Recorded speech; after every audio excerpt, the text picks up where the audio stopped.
रहीम, अस्सलाम वालेकुम। टॉपिक बड़ा कांटेदार है, अंडरस्टैंडिंग डेवलप करने वाला, ऑर्गेनिक केमिस्ट्री का बड़ा important portion. Types of bond fission, homolytic and heterolytic. Basically बेटा ये टॉपिक क्या है? ये टॉपिक बताता है ऑर्गेनिक रिएक्शंस में जो बॉन्ड क्लीवेज है वो कितने टाइप्स की हो सकती है, होमोलिटिक हो सकती है या हेटेरोलिटिक। मैं यहां पे आप लोगों को एक इंटरेस्टिंग बात बता देता हूं कि मेजर 4 टाइप के ऑर्गेनिक रिएक्शंस होते हैं। ये वैसे मैं अलग से वीडियो बनाऊंगा टाइप्स ऑफ ऑर्गेनिक रिएक्शंस पे, मैंने अलग से वीडियो बनानी है। यानी कि बच्चे अक्सर मुझसे पूछते हैं कि सर हमें बताएं कौन से type of class of compound, कौन से टाइप का ऑर्गेनिक रिएक्शन शो करते हैं। मैंने उसके ऊपर बिल्कुल एक सेपरेट वीडियो बनानी है। टाइप्स ऑफ ऑर्गेनिक रिएक्शंस, उसमें आते हैं हमारे पास एक सब्स्टिट्यूशन रिएक्शंस होते हैं, सब्स्टिट्यूशन रिएक्शंस। दूसरा हमारे पास होते हैं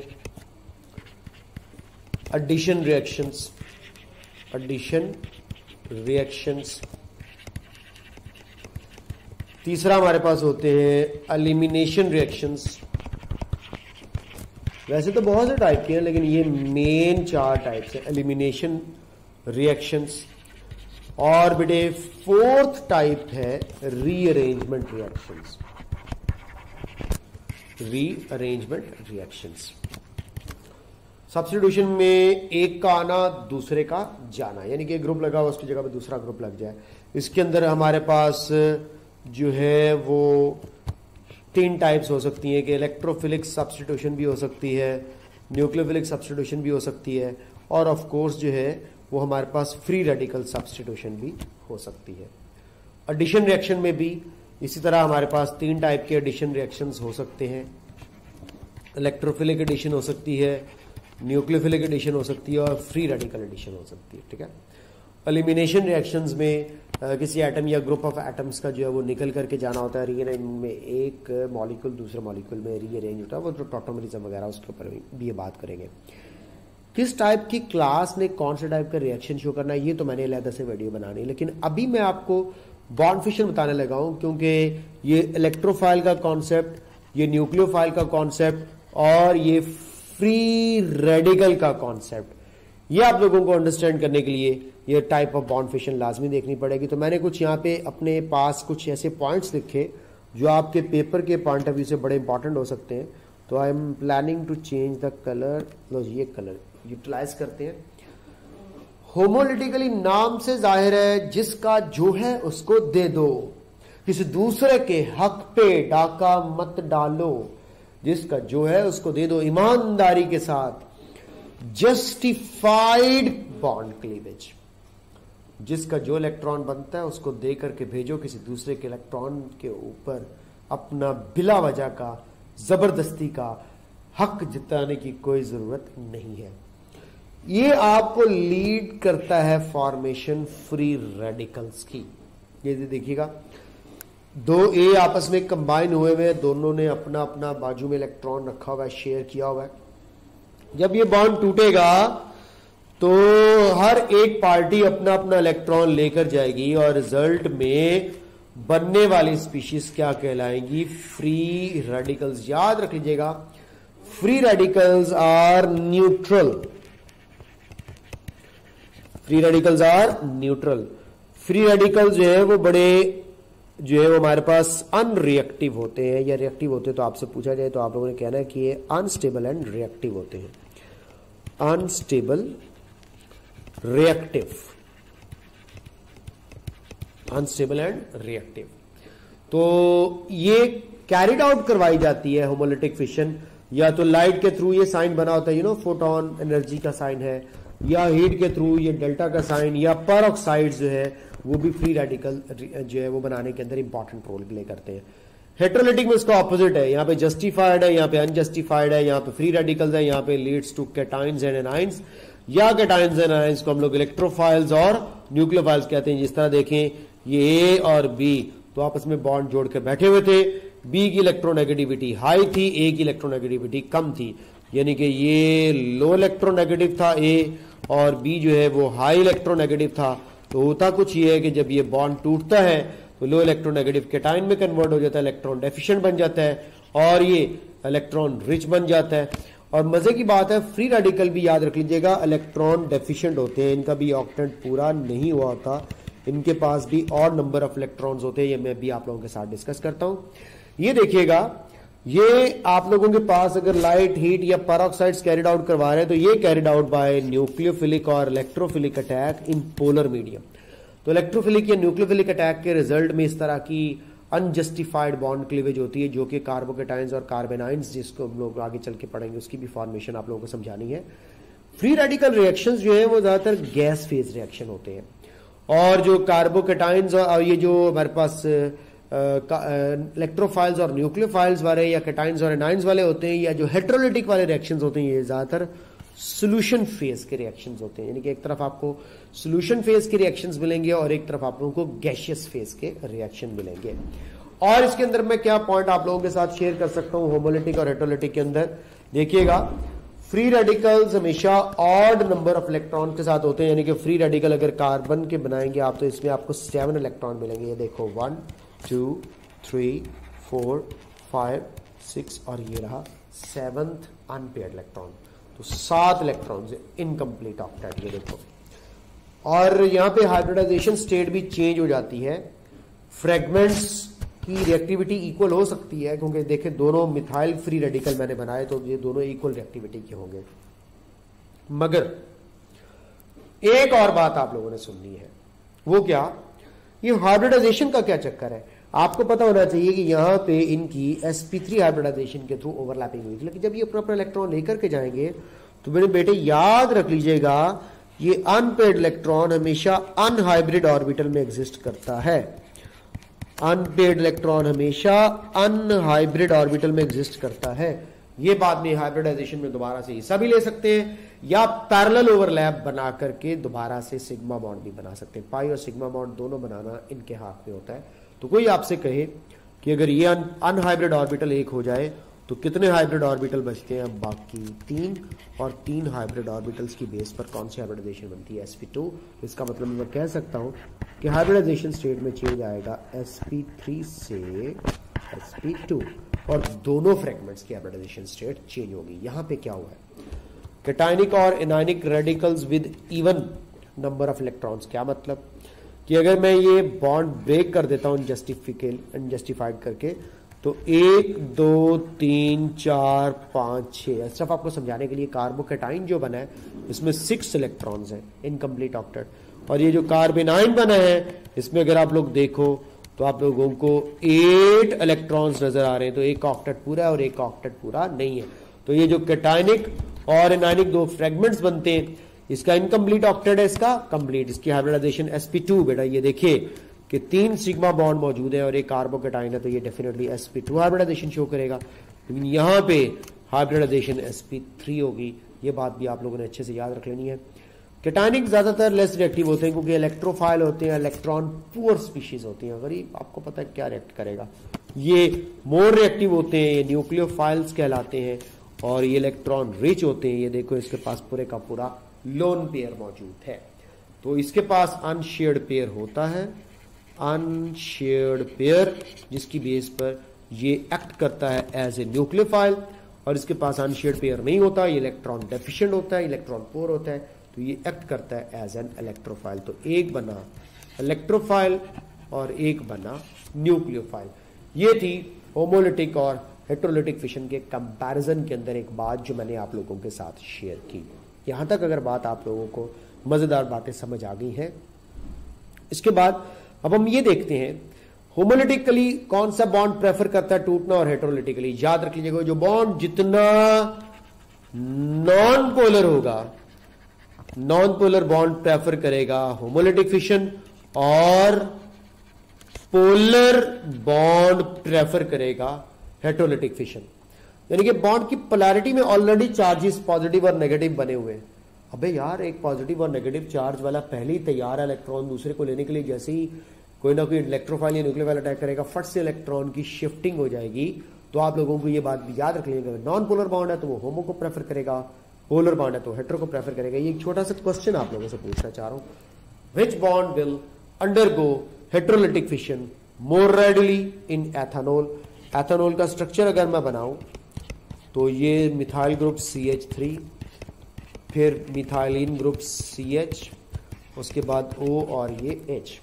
क्यों ना लगे हाथों साथ में इनकी इलेक्ट्रॉन नेगेटिविटी भी मेंशन कर दूं। Carbon 2.5, hydrogen 2.1, 2.5, 3.5, 2.1। सबसे ज्यादा जो डिफरेंस ऑफ इलेक्ट्रॉन नेगेटिविटी मुझे नजर आ रहा है वो OH बॉन्ड में नजर आ रहा है। कितना डिफरेंस है यहां पे डिफरेंस है 1.4 का, यानी कि ये मोस्ट पोलर बॉन्ड होगा, मोस्ट पोलर। इसी तरह अगर आप लोग मुझसे कहते हैं कि सर सेकंड नंबर पे पोलैरिटी ये देखें, ये कार्बन और ऑक्सीजन के बॉन्ड में आपको नजर आ रही है, यहां पर डिफरेंस बन रहा है तकरीबन 1 का, तो of course OH bond heterolytically prefer करेगा, CO बॉन्ड हेटेरोलिटिकली प्रेफर करेगा। कार्बन और कार्बन का bond of course homolytically prefer करेगा। कार्बन और हाइड्रोजन के भी ज्यादातर होमोलिटिकली होते हैं क्योंकि इनमें भी कोई इतना खास इलेक्ट्रोनेगेटिविटी का डिफरेंस नहीं है, ये भी कोई पोलर बॉन्ड कंसिडर नहीं होते। तय कर लें फिर क्या तय करें, जो जितना ज्यादा पोलर है उसकी उतनी ज्यादा हेटेरोलिटिक फिशन का चांस ज्यादा है। तो एथेनॉल के अंदर जो OH बॉन्ड है उसकी हेटेरोलिटिक फिशन सबसे ज्यादा रेडिली होगी और CO बॉन्ड की उसके बाद दूसरे नंबर पर होगी। तो ये बात भी आप लोगों ने सीख ली कि more polar the bond more will be the chances of the heterolytic fission. तो ये अब हमारे पास एक जनरल रूल था, लेकिन आपको पता है अल्कोहल की रिएक्टिविटी हम बदल सकते हैं कि हम इलेक्ट्रोफाइल ला रहे हैं या न्यूक्लियोफाइल, तो इलेक्ट्रोफाइल और न्यूक्लियोफाइल के टैग के बदलने से रिएक्टिविटी बदल सकती है। लो जी, हेटेरोलिटिक और होमोलिटिक फिशन तो मैंने आपको बता दिया। लगे तो इलेक्ट्रोफाइल और न्यूक्लियोफाइल के दरमियान भी डिफरेंस पढ़ लें, लिखे हुए आप लोगों के सामने देख सकते हैं कि इलेक्ट्रॉन डेफिशिएंट मॉलिक्यूल्स होंगे या आयंस होंगे which have tendency to accept a pair of electron from the other species to make a new covalent bond, क्या कहलाते हैं इलेक्ट्रोफाइल्स। इलेक्ट्रॉन लविंग से निकला है, इलेक्ट्रॉन डेफिशिएंट होते हैं, इलेक्ट्रॉन की कमी होती है, जिस चीज की कमी हो बेटा उसी से प्यार होता है, इलेक्ट्रॉन की कमी है तो इलेक्ट्रॉन से प्यार। बॉयज अगर सुन रहे तो उनमें विटामिन C की कमी है, गर्ल्स में कोई कमी नहीं होती, सब पूरी होती है। बेटियां जिंदाबाद, ठीक है, बॉयज सड़ना नहीं है, तुम तो मेरे शहजादे हो यार। इलेक्ट्रोफाइल्स में भी अब कुछ आप लोगों को इंपॉर्टेंट चीज बता रहे हैं, पॉजिटिव आयन के साथ हो सकते हैं, न्यूट्रल मॉलिक्यूल्स हो सकते हैं, ठीक है। तो ये देखिए H+, H3O positive, NO2 positive, CH3 positive, ये सब इलेक्ट्रॉन डेफिशिएंट है इलेक्ट्रॉन के चक्रों में। SO3, AlCl3, BF3, ये सब न्यूट्रल इलेक्ट्रोफाइल। इसका मतलब इलेक्ट्रोफाइल पॉजिटिव भी हो सकते हैं और इलेक्ट्रोफाइल न्यूट्रल भी हो सकते हैं। अच्छा, एक और बड़ी मजे की बात कि जो इलेक्ट्रोफाइल्स होते हैं ये लेविस एसिड का काम करते हैं, यानी कि electron pair acceptors, electron pair acceptors का काम करते हैं। Carbon atom bearing partial positive charge in partially ionic covalent bond, जिस तरह के कार्बोनाइल कंपाउंड्स में होता है, तो बेटे ये इलेक्ट्रोफिलिक कार्बन होगी। क्या होगी? इलेक्ट्रोफिलिक कार्बन होगी। गुड न्यूक्लियोफाइल को चेक करना हो तो हाई चार्ज डेंसिटी देखी जाती है। क्या मतलब? मैं आपके पास एक ऐसा कार्बोकेटाइन बना देता हूं और एक ऐसा न्यूक्लियोफिलिक कार्बन बना देता हूं, इलेक्ट्रोफिलिक सॉरी कार्बन बना देता हूं। एक पे पार्शियल चार्ज है, एक पे कंप्लीट चार्ज है। तो अब मैं आपसे कहूं कि बताओ इनमें से ज्यादा इलेक्ट्रोफिलिक करैक्टर किस में होगा? तो जिसकी चार्ज डेंसिटी ज्यादा होगी, जिस पे कंप्लीट पॉजिटिव चार्ज होगा, वो एक अच्छे इलेक्ट्रोफाइल का काम करेगा। न्यूक्लियोफाइल पढ़ा के तो फिर इस इलेक्ट्रोफिलिसिटी के ऊपर दोबारा डिस्कशन करता हूं। इलेक्ट्रॉन रिच मॉलिक्यूल्स या आयंस होंगे which have tendency to donate a pair of electron to form a new bond called nucleophiles, nucleus loving, और ये इलेक्ट्रॉन रिच होते हैं। ये नेगेटिव आयंस के साथ हो सकते हैं। ये लोन पेयर्स न्यूट्रल मॉलिक्यूल्स हो सकते हैं, इस तरह CO वगैरह भी आ जाएगा। तो molecules having pi bonds like ethene, ethyne, benzene वगैरह भी न्यूक्लियोफाइल के तौर पे ऐड करती। क्यों? क्या वजह होती? इनके पास पड़े होते हैं ये इलेक्ट्रॉन्स पाई, जो कि मन चले से होते हैं, फ्री इलेक्ट्रॉन्स होते हैं किसी भी को देने के लिए, किसी के पास भी जाने के लिए बड़ी जल्दी तैयार हो जाते हैं। ठीक है बेटा, तो पाई बॉन्ड कंटेनिंग स्पीशीज भी न्यूक्लियोफाइल के तौर पे एक्ट कर सकती हैं। Good nucleophile must be large size, low electronegative atom so that it can easily donate electron pair. मैंने अपने अभी की डिस्कशन में आपको बताना है गुड इलेक्ट्रोफाइल कैसे ढूंढना है तुम लोगों ने, और गुड न्यूक्लियोफाइल कैसे ढूंढना है प्रैक्टिस भी करवानी है। मैं आपको एक छोटा सा नुस्खा बता देता हूं। जितनी पॉजिटिव चार्ज की डेंसिटी ज्यादा होगी उतनी इलेक्ट्रोफिलिसिटी भी ज्यादा होगी, क्योंकि पॉजिटिव चार्ज जितना थिक होगा उतना ज्यादा तड़पेगा इलेक्ट्रॉन्स के लिए। ठीक है, तो इलेक्ट्रोफिलिक करेक्टर का चार्ज डेंसिटी से डायरेक्ट, मतलब मैं जो पहले एग्जांपल दे के आया था ना आपको कार्बोकेटाइन की, आप उसी कार्बोकेटाइन वाली एग्जांपल को भी अप्लाई कर सकते हैं। ये देखें, ये आपके पास एक पार्शियल पॉजिटिव कार्बन है, ये कंप्लीट पॉजिटिव चार्ज के साथ है, तो ये ज्यादा इलेक्ट्रोफिलिक होगी। इसी तरह मैं आपसे कहता हूं यार कि क्लोराइड पॉजिटिव है, ब्रोमाइड पॉजिटिव है, आयोडाइड पॉजिटिव है, ज्यादा इलेक्ट्रोफिलिक करेक्टर किसमें होगा? देखिए क्लोरीन का साइज छोटा और पॉजिटिव चार्ज। और एक और बात भी तो है, इनकी इलेक्ट्रोनेगेटिविटी भी तो यहां पे बड़ा इंपॉर्टेंट रोल प्ले करेगी। एक हाई इलेक्ट्रोनेगेटिव से जब तुम इलेक्ट्रॉन छीन रहे हो तो पागल नहीं हो जाएगा? पागल पागल पागल पागल। तो बड़ा उसको चाहिए शदीद वाले इलेक्ट्रॉन्स। तो शदीद वाला इलेक्ट्रोफाइल इनमें से कौन सा होगा? Cl पॉजिटिव शदीद वाला इलेक्ट्रोफाइल कहलाएगा। न्यूक्लियोफाइल की तरफ आते हैं। अब यार इनका काम इलेक्ट्रोफाइल का था इलेक्ट्रॉन लेना, न्यूक्लियोफाइल का काम इलेक्ट्रॉन देना। बड़े दिल के मालिक होने चाहिए। तो बेटा मैं बता रहा हूं, गुड न्यूक्लियोफाइल हमेशा लार्ज साइज एटम होता है। गुड न्यूक्लियोफाइल हमेशा लो इलेक्ट्रोनेगेटिव एटम होता है। जितने बड़े साइज का होगा उतना इलेक्ट्रॉन पेयर न्यूक्लियस से दूर होगा, उतना किसी दूसरे को देने में कोई दिक्कत नहीं होगी। बड़े दिल के वाले लोग दे दिया करते हैं दूसरों को इलेक्ट्रॉन। लो इलेक्ट्रोनेगेटिव भी अपने पास नहीं रखेगा, दूसरे की तरफ जाएगा। अगर हाई इलेक्ट्रोनेगेटिव एटम होता तो कहता इलेक्ट्रॉन मेरे मेरे मेरे, मैंने किसी को नहीं देने नहीं देने नहीं देने। समझा?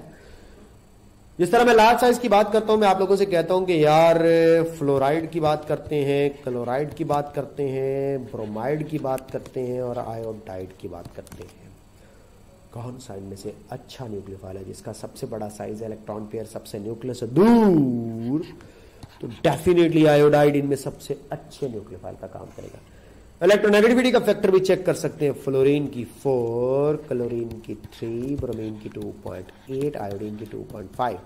तो आयोडीन में इलेक्ट्रोनेगेटिविटी वाला फैक्टर भी इसको सपोर्ट कर रहा है। जितनी इलेक्ट्रोनेगेटिविटी कम होगी उतना किसी दूसरे को इलेक्ट्रॉन पेयर डोनेट करने के लिए वो हेजिटेशन फेल नहीं करेगा। एक तीसरा भी फैक्टर है, ये भी आप लोगों को पता होना चाहिए। जनरली डिस्कस नहीं होता लेकिन जरूर मैं आप लोगों से कहूंगा, कोई रेजोनेंस स्टेबिलिटी ना हो, shouldn't resonance stabilized, resonance stabilized नहीं होना चाहिए। रेजोनेंस स्टेबिलिटी शो ना कर रहा हो।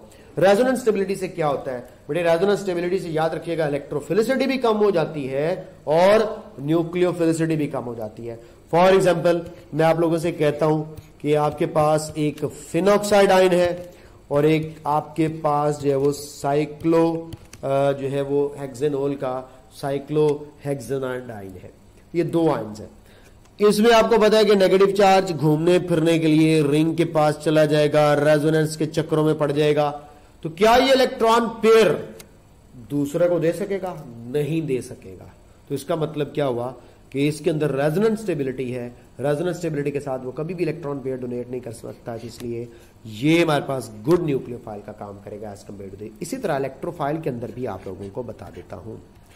ये देखिएगा, अगर आप लोगों के पास ये बेंजाइल कार्बोकेटाइन है इस वक्त, तो बेटा ये एक अच्छे इलेक्ट्रोफाइल का इसलिए काम नहीं कर सकता क्योंकि आपको पता है कि ये पाई इलेक्ट्रॉन डीलोकलाइज्ड होते हैं, ये यहां पे पहुंच जाएंगे बॉन्ड बनाने के लिए और उसके रिजल्ट में आपको वो पॉजिटिव चार्ज खत्म होता हुआ नजर आ रहा होगा और ऑफ कोर्स वो पॉजिटिव चार्ज अब रेजोनेट करना शुरू कर देगा यहां रिंग के ऊपर।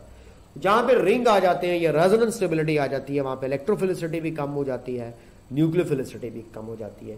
आपको एक गुड न्यूक्लियोफाइल पहचानना आया या नहीं, इसके लिए देखें मैं आप लोगों के सामने CH3 नेगेटिव एग्जाम्पल रखता हूं, NH2 नेगेटिव एग्जाम्पल रखता हूं, OH नेगेटिव एग्जाम्पल रखता हूं, F नेगेटिव रखता हूं। Which of these will be a good nucleophile? आप कहेंगे सर हमारे लिए ये कोई नई बात नहीं है, हम सबसे पहले देखेंगे इलेक्ट्रोनेगेटिविटी का चक्कर। सर हमें फ्लोरीन की सबसे ज्यादा इलेक्ट्रोनेगेटिविटी लग रही है, तो फ्लोरीन तो नहीं देने वाला किसी को इतनी जल्दी इलेक्ट्रॉन। तो इसलिए यहाँ पे बच्चों जो रिएक्टिविटी का न्यूक्लियोफिलिसिटी का ऑर्डर बनेगा वो ये बनेगा कि मिथाइल एनाइन में कार्बन न्यूक्लियोफिलिक एटम है, सबसे लो इलेक्ट्रोनेगेटिव भी है और सबसे लार्ज साइज का भी है और सबसे अच्छी न्यूक्लियोफिलिसिटी शो कर सकता है। मेरे पास आप लोगों के लिए अब इस वक्त दो बड़े मजे मजे के क्वेश्चंस हैं कि न्यूक्लियोफिलिसिटी के हवाले से अगर मैं आप लोगों से पूछूं कि वो दो क्वेश्चंस कौन से जो न्यूक्लियोफिलिसिटी के हवाले से पूछे जा सकते हैं, आइए मैं वो भी आप लोगों के साथ डिस्कशन का पार्ट बना, तो फिर मैं कार्बोकेटाइंस वगैरह की स्टेबिलिटी भी आप लोगों से डिस्कस करता हूं। बट देखिएगा क्वेश्चन ये है कि अगर आप लोगों के पास बाइसल्फाइड हो, क्या हो? Bisulphide, sodium bisulphide NaHSO3। सवाल आया था in the addition of sodium bisulphide in carbonyl compounds the nucleophilic atom is. अब आपको पता होना चाहिए कि सोडियम बाइसल्फाइड का ये स्ट्रक्चर है, सोडियम बाइसल्फाइड का आपके सामने मैं स्ट्रक्चर बना रहा हूं, ये है सोडियम बाइसल्फाइड का स्ट्रक्चर NaHSO3। अब इसमें जब ये सोडियम आयन चला जाता है तो ऑफ कोर्स सोडियम आयन के जाने से आपको पता है कि ऑक्सीजन के ऊपर नेगेटिव चार्ज आपको नजर आ रहा होगा। तो इसमें दो एटम्स हैं जो कि इलेक्ट्रॉन रिच हैं, एक सल्फर इलेक्ट्रॉन रिच है और एक ऑक्सीजन इलेक्ट्रॉन रिच है। सल्फर की आपको पता है इलेक्ट्रॉन नेगेटिविटी कम है, ये ज्यादा आमादा होगा जल्दी इलेक्ट्रॉन देने पर एज कंपेयर टू ऑक्सीजन। याद रख लीजिएगा सोडियम बाइसल्फाइड की एडिशन में सल्फर जो है वो न्यूक्लियोफिलिक एटम का काम करता है। न्यूक्लियोफिलिक एटम का काम कौन करता है? सल्फर। तो बड़ा इस तरह से आप लोगों को पेपर में ये क्वेश्चन जो पूछे जाएंगे ये बड़े सिंपल से होंगे, ये बड़े सादा से क्वेश्चंस होंगे, ये कोई इतने मुश्किल क्वेश्चंस नहीं होंगे जो आप लोग समझें कि आप लोगों के लिए ये डिफिकल्टी क्रिएट करे।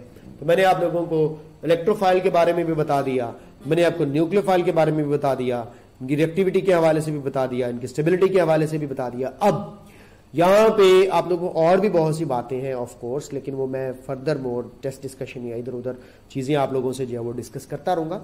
अब एक बात मैं और यहां पे अपने स्टूडेंट्स को बताना चाहता हूं कि ये इलेक्ट्रोफाइल और न्यूक्लियोफाइल गुड और बैड ढूंढने वाला तो तरीका हमें पता चल गया, समझ आ गया। क्या ऐसा मुमकिन है कि न्यूक्लियोफाइल और इलेक्ट्रोफाइल दोनों के तौर पर एक स्पीशी एक्ट कर सके?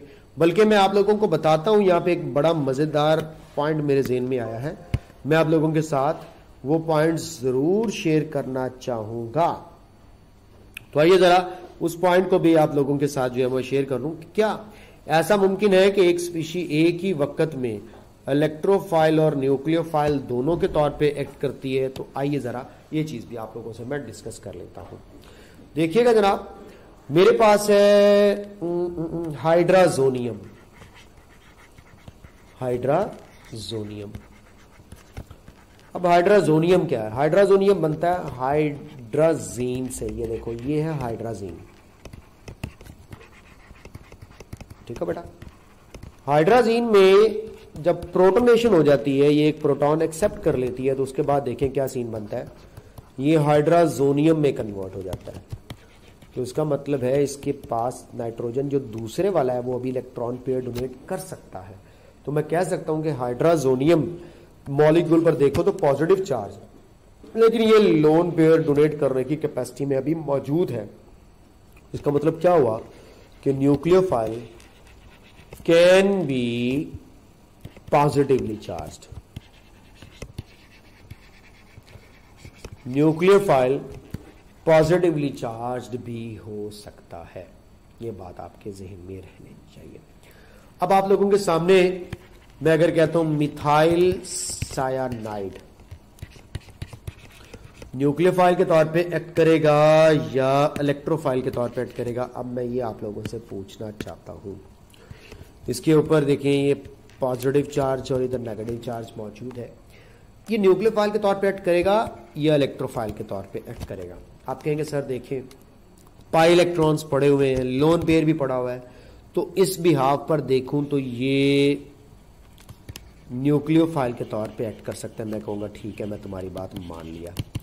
लेकिन बेटा इस कार्बन के ऊपर अगर आप देखते हैं तो ये कार्बन यहां पे इस वक्त एक इलेक्ट्रोफिलिक कार्बन है। क्या है? Electrophilic carbon. तो मैं कह सकता हूं कि अगर हम लोग यहां से बॉन्ड ब्रेक कर देते हैं तो आप लोग देखें कि आपको ये फ्रेगमेंट मिलेगा मिथाइल कार्बोकेटाइन और ये फ्रेगमेंट मिलेगा सायानाइड।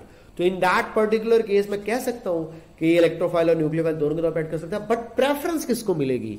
इसके न्यूक्लियोफिलिक रिएजेंट होने को प्रेफरेंस मिलेगी, क्योंकि ये ज्यादा आसानी से ये न्यूक्लियोफिलिक रिएक्शन शो करेगा, ये एज ए न्यूक्लियोफाइल ऐड करेगा। तो एक वक्त में एक स्पीशी आपके पास इलेक्ट्रोफाइल और न्यूक्लियोफाइल दोनों के तौर पर ऐड कर सकती है, लेकिन फिर देखा जाता है कि रिएक्शन में वो इलेक्ट्रोफाइल है या न्यूक्लियोफाइल है, वो अपना कौन सा इफेक्ट डोमिनेटिंग शो करती है।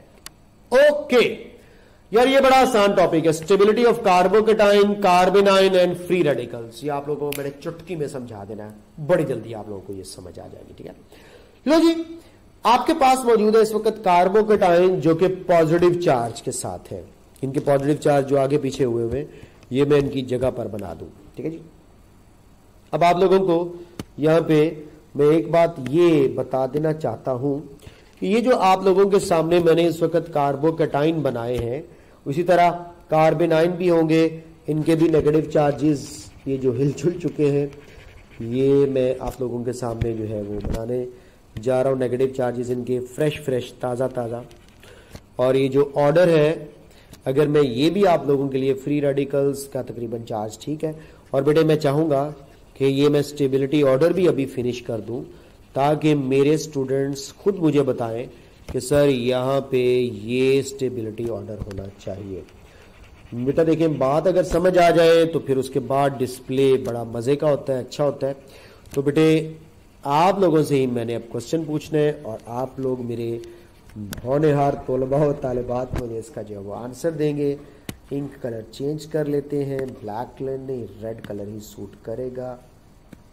ओके, देखिएगा कार्बोकेटाइन्स ने किसके तौर पे ऐड करना है? इलेक्ट्रोफाइल्स। कार्बोकेटाइन ने किसके तौर पे ऐड करना है? इलेक्ट्रोफाइल्स। इलेक्ट्रोफाइल्स को चाहिए इलेक्ट्रॉन्स। न्यूक्लियोफाइल्स अगर है नेगेटिवली चार्ज तो उन्होंने एक्ट करना है एज ए न्यूक्लियोफाइल, उन्होंने इलेक्ट्रॉन दूसरे को डोनेट करने हैं। यहां पे ये जो स्टेबिलिटी का ऑर्डर है, इसको समझाने से पहले आपने 2-3 मेरी बातें याद रख लेनी है।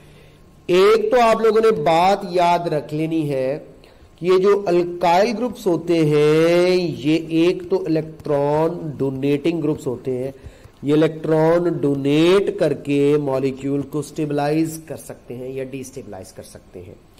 दूसरा अल्काइल ग्रुप जो है ये स्टेरिक हिंड्रेंस कॉज करते हैं, रुकावट पैदा करते हैं कि अगर ये कहीं पे किसी मॉलिक्यूल के इर्द गिर्द लग गए तो आने वाली जो अटैकिंग स्पीशी है उसको सेंट्रल एटम तक नहीं पहुंचने देते, टारगेट तक नहीं पहुंचने देते, उसके गिर्द गार्ड बन के खड़े हो जाते हैं, स्टेरिक हिंड्रेंस कॉज करते हैं अटैकिंग स्पीशी के लिए। अल्काइल ग्रुप्स की बात कर रहा हूं। अब आप लोगों ने याद रख लेना है एक और बात कि स्टेबिलिटी और रिएक्टिविटी एक दूसरे के ऑपोजिट होती है, यानी कि जो स्टेबल होगा वो कम रिएक्टिव होगा। स्टेबिलिटी और रिएक्टिव एक दूसरे के इनवर्स है।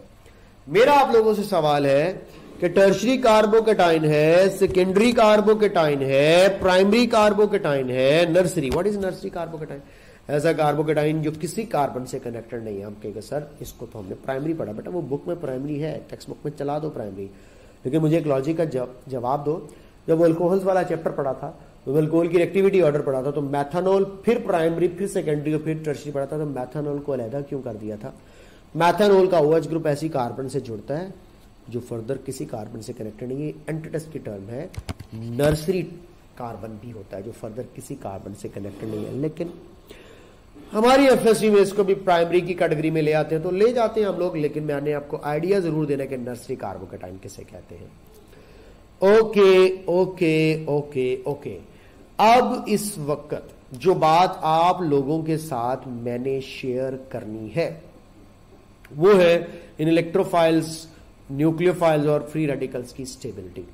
आइए जरा डिस्कशन करते हैं और चीज को अंडरस्टैंड करने की कोशिश करते हैं कि मैं एक्चुअली क्या समझाना चाहता हूं स्टेबिलिटी और एक्टिविटी के अनुसार। अब देखो, जैसे जैसे अल्काइल ग्रुप लगते चले जाएंगे, आपका क्या ख्याल है, इस इलेक्ट्रोफाइल की विश थी इलेक्ट्रॉन्स, तो अगर मैं यहां पे इलेक्ट्रॉन्स अटैच कर देता हूं, मुझे एक ब्लैंक स्लाइड चाहिए आपको इस टॉपिक को बहुत अच्छे तरीके से समझाने के लिए।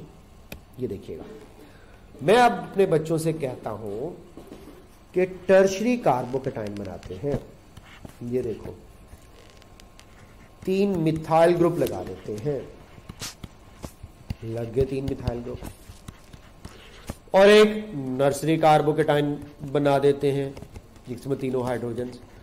अब आप मुझे बताएं कि इस इलेक्ट्रोफाइल में अल्काइल ग्रुप्स ने एक तो इलेक्ट्रॉन डोनेट करके कार्बन की इलेक्ट्रॉन्स की विश कम कर दी, कार्बन ढूंढने निकला था वफा यानी कि इलेक्ट्रॉन्स बाहर, इसको अपने ही घर से वो इलेक्ट्रॉन्स मिलना शुरू हो गए, तो क्या बाहर किसी और के साथ बॉन्ड बनाने के बारे में सोचेगा? नहीं। तमाम कमी घर से पूरी हो रही है, तमाम रिक्वायरमेंट्स अगर घर से पूरी हो रही तो बाहर मुंह क्यों मारेगा?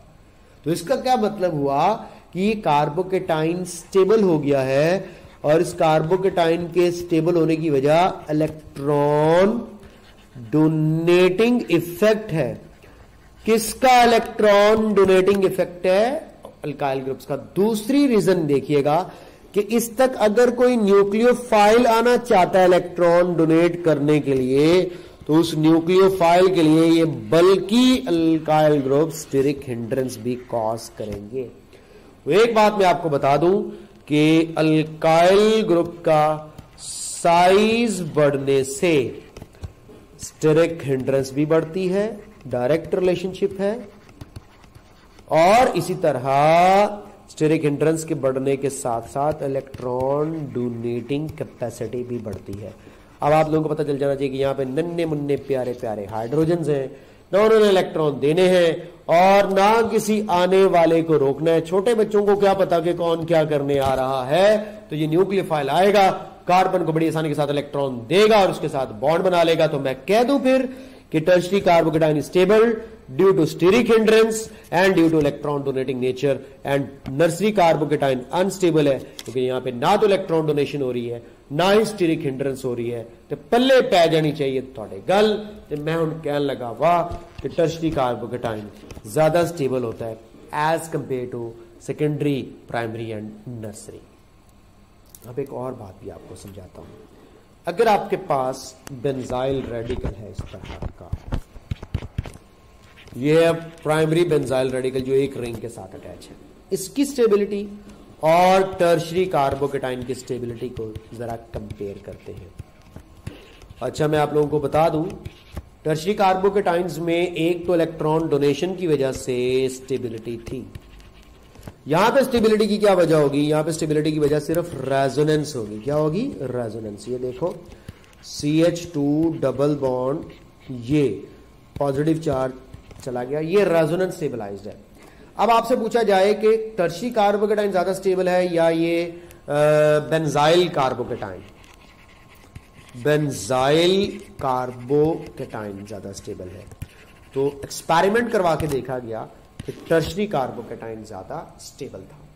अब मैं स्टेबिलिटी के ऑर्डर को थोड़ा सा बदल दूं तो मैं आपसे कहता हूं कि 3 बेंजीन रिंग अगर लग जाए तो डेफिनेटली वो सबसे ज्यादा स्टेबल होगा। 2 बेंजीन रिंग वाला उससे थोड़ा सा कम स्टेबल होगा, क्योंकि जितने रिंग बढ़ते उतनी रेजोनेंस बढ़ती है। इसके बाद टर्शरी कार्बोकेटाइन आएगा, उसका भी मैं यहां पे बना दूं। बेटा ये ऑर्डर आप लोगों ने नहीं भूलना, जो मैं इस वक्त आप लोगों के लिए ये ऑर्डर बना रहा हूं। इसके बाद आएगा आप लोगों के पास टर्शरी कार्बोकेटाइन। फिर आएगा प्राइमरी बेंजाइल या बेंजाइल कार्बोकेटाइन, ये। उसके बाद फिर उसी तरह सेकेंडरी आ जाएगा, प्राइमरी आ जाएगा और नर्सरी आ जाएगा। ठीक है बेटा, तो ये ऑर्डर आप लोगों ने याद रखना है। ट्राइफिनाइल, डाइफिनाइल, टर्शरी कार्बोकेटाइन, ये टॉप 3 रैंकिंग लेंगे। जो बेंजाइल सिंपल है वो टर्शरी से कम होता है, लेकिन बाकियों से ऑफ कोर्स जो है वो ज्यादा होता है। तो ये एक ऑर्डर था जो मैंने आप लोगों को बता दिया। अब आप कहेंगे सर अगला ऑर्डर हम लोग खुद लिखेंगे कि पॉजिटिव चार्ज के बाद जब नेगेटिव चार्ज होगा तो इसने न्यूक्लियोफाइल का काम करना है। ये अल्काइल ग्रुप जो अटैच है, ये इलेक्ट्रॉन जब डोनेट करेंगे तो इस कार्बन नेगेटिवली चार्ज वाले की न्यूक्लियोफिलिसिटी इंक्रीज हो जाएगा। जैसे इसकी न्यूक्लियोफिलिसिटी इंक्रीज होगी, इसके अंदर और एनर्जी आ जाएगी। कहेगा मेरे पास पहले इलेक्ट्रॉन थे, अल्काइल ग्रुप ने और दे दिए, चलो चलो बाहर मौज मस्ती करके आए, पार्टी शार्टी करते हैं, पार्टी शार्टी रिएक्ट करते हैं, किसी को तंग करते हैं, पंगे लेते हैं किसी से। तो इसका मतलब है न्यूक्लियोफिलिसिटी इंक्रीज कर रहे हैं कौन? Alkyl groups. काम उल्टा हो जाएगा, स्टेबिलिटी आने की बजाय अनस्टेबिलिटी आ जाएगी, क्योंकि इन्होंने इलेक्ट्रॉन डोनेट करने होते हैं। तो एनाइंस के केस में स्टेबिलिटी ऑर्डर उलट जाएगा। मिथाइल एनाइन जो नर्सरी वाला है ये मोर स्टेबल होगा, क्योंकि इसके पास कोई एक्सेस ऑफ इलेक्ट्रॉन नहीं हुई। ये टर्सरी के अंदर एक्सेस ऑफ इलेक्ट्रॉन हुई है, क्योंकि इसने इलेक्ट्रॉन डोनेट करने थे, लेकिन कार्बोकेटाइन ने एक्सेप्ट करने थे। डन। फ्री रेडिकल का भी सेम वही कार्बोकेटाइन वाला चक्कर है। आपको पता है ना, फ्री रेडिकल्स ने आपस में ज्वाइन होता है। ये फ्री रेडिकल जो टर्सरी वाला है ये किसी दूसरे फ्री रेडिकल से मिलने की ख्वाहिश रखता है। फिर वही बात, ये कैदो पड़े हुए हैं, बड़े बड़े 3 कैदो समझते हो, जो बॉन्ड बनाने वाले या मोहब्बत करने वालों के दरमियान जो है वो रुकावट पैदा करने वाला होता है। वो कैदो, वो हीर रांझा की कहानी में एक कैदो का किरदार था जिसने दोनों के दरमियान जो है वो फूट डाली थी या दोनों को मिलने नहीं दिया था। दुनिया माशरे के अंदर इस तरह के लोग एग्जिस्ट करते होते हैं, बल्कि ज्यादा होते हैं। एनीहाउ, ये बेचारा अपने इलेक्ट्रॉन लेके किसी के साथ बॉन्ड बनाने की कोशिश करता है। आगे से अल्काइल ग्रुप कहता है ओए खबरदार वापस चल। वो कहता है चलो मैं इधर से जाता हूं, कहता ओए तुम फिर वही हरकतें कर रहे हो। तो फिर हर तरफ से वो स्टीरिकली हिंडर्ड है। इसका मतलब है कि टर्शरी कार्बोकेटाइन भी स्टेबल होगा, वो भी इतनी जल्दी किसी दूसरे के साथ बॉन्ड बनाने के बारे में नहीं सोचेगा। यहाँ पे हाइड्रोजन एटम्स हैं, नन्हे मुन्ने प्यारे प्यारे, ये कुछ नहीं कहते किसी आने या जाने वाले को। वो कहते हैं बस आओ जाओ बॉन्ड बनाओ मौज मस्ती करो। This was the story about the stability of carbocation, carbanion and free radicals, and I am sure आप लोगों का ये कॉन्सेप्ट हमेशा के लिए क्लियर होगा। अपनी दुआओं में मुझे याद रख लीजिएगा, कोई भी क्वेश्चन हो विदाउट एनी हेजिटेशन पूछिएगा। Take care of yourself. आखिरी टॉपिक रह गया आइसोमेरिज्म, वो नेक्स्ट वीडियो का पार्ट बनाऊंगा। बाय।